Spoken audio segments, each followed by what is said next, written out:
Live from downtown Detroit, Local 4 News at 6 starts now. Reaction is pouring in after a judge strikes down Michigan's 1931 abortion law, calling it unconstitutional. That ruling came down this afternoon from a court of claims judge, and it blocks enforcement of the law. A decision that is likely to face challenges as the abortion battle continues to play out in Michigan. Rod Maloney live now with the ruling reaction and why some say this case actually has little bearing on the issue. Rod? Right, Devin. You know, the judge had a very complicated job here, a case, because there were claims, counterclaims, lawsuits, the legislature weighing in, some prosecutors, other prosecutors not wanting to enforce the rules and enforce the law, and many people, including the governor, wanting this rule or this law to be found unconstitutional. But in the end, there are some saying that it really isn't going to have much impact. Let's hear. Court of Claims Judge Elizabeth L. Gleicher's ruling ran 22 pages, but in the end, it said of Michigan's 1931 abortion law, quote, MCL 750.14 is facially unconstitutional because its enforcement would deprive pregnant women of their right to bodily integrity and autonomy and the equal protection of the law, end quote. Furthermore, she intends for the Attorney General to tell Michigan prosecutors not to enforce the 1931 law. Quote, enforcement of 750.14 will endanger the health and lives of women seeking their constitutional right to abortion. Enforcement also threatens pregnant women with irreparable injury because without the availability of abortion services, women will be denied appropriate, safe, and constitutionally protected medical care, end quote. Michigan Right to Life Legislative Director Genevieve Marnin says that the judge's ruling sees something in the Constitution that is not there. This judge should know it. The Court of Appeals has already determined that there is no right to abortion in the Michigan Constitution, and that was done in 1997 when Judge Gleicher was the attorney on that case, and she lost. Still, Governor Whitmer is elated by Judge Gleicher's decision. Quote, today the courts have ruled once again that Michigan women have the right to make medical decisions with their health care provider and those they trust, end quote. We reached out to former U.S. Attorney Barb McQuaid to give us some perspective. I'm sure this won't be the last word. I'm sure this case will be appealed, and ultimately all of these cases, I think, are destined for the Michigan Supreme Court, who will have the last word on this. Now, the one thing we do know is that this is a permanent injunction, so at least for the time being, prosecutors will not be able to prosecute the 1931 law. Back to you. Permanent for the time being is exactly the right way to put this, Rod, and why it's so complicated. But it does seem very designed for appeals. What are you hearing?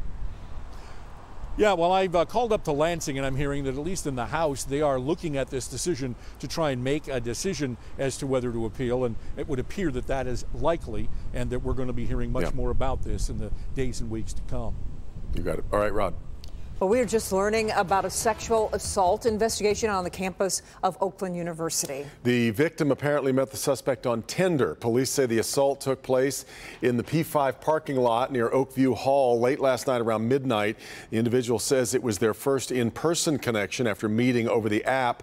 Police are looking for the suspect, described as a 21-year-old male, about 6 feet 1 inch tall, 190 pounds, with brown eyes and black hair. Police say he was driving a 2019 black Chevy Camaro.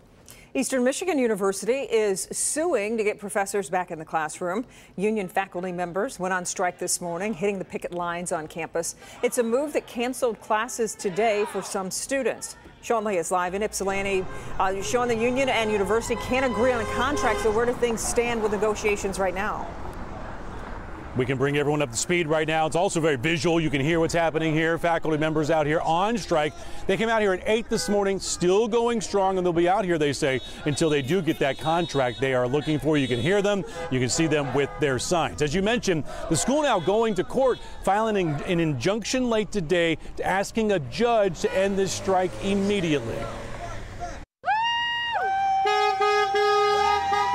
Day one of EMU faculty on the picket line. Day one of students keeping track of how it will impact them if their professor is out here and not in the classroom. Personally, I think they do deserve raises that meet inflation, so they're not taking a pay cut every year.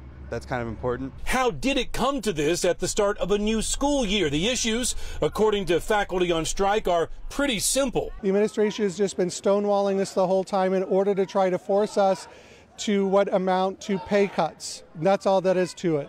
You know, and they're offering us 2% pay raises at a time when inflation is 9%. Behind the scenes, talks have been going on all day with a state mediator. EMU says the goal is getting the classroom back to normal as soon as possible. We're going to continue to work and try to bring resolution to this.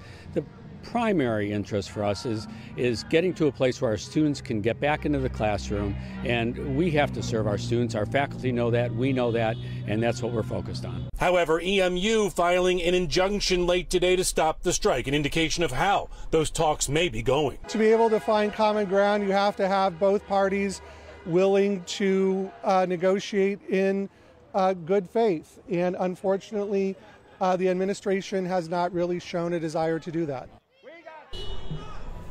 Back here live at EMU in Ypsilanti from the picket line to the negotiating table, now perhaps to the courtroom as EMU files that injunction asking a judge to shut the strike down to get instructors back in the classroom. However, here's where that stands right now. The union tells me they're still working on its legal response. They would rather, they say, negotiate this at the bargaining table, not in the courtroom, but it may be headed to a courtroom early tomorrow. We're live in Ypsilanti tonight. Sean Lake, Local 4, back to you. Sean, as far as students go, we've been reporting that not all classes are canceled. Is that still the case?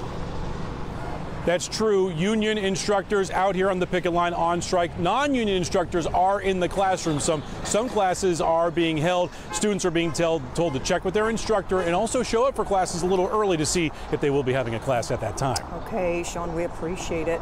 And more news tonight. A 16-year-old boy is arrested after allegedly bringing a loaded gun to a Southfield high school. Happened this morning at Southfield A&T. We're told the gun was loaded, but not with a bullet in the chamber. The gun was reported to school officials after someone saw it in class before school.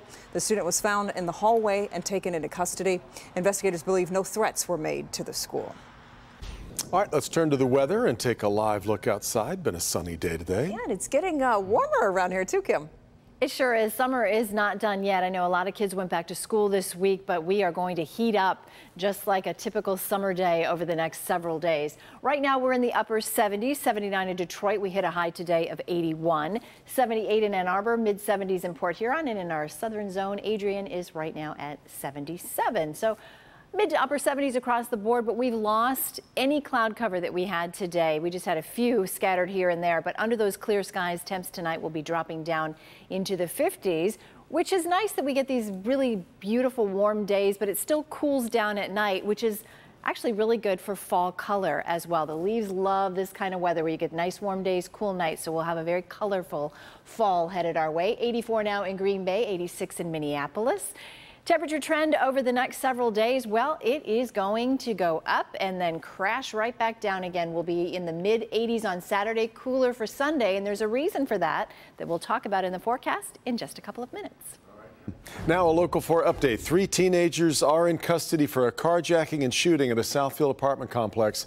Police say the men approached a 22-year-old victim outside the Regal Towers on Franklin near 11 Mile last month, told him to hand over his keys, and then shot him with an assault rifle.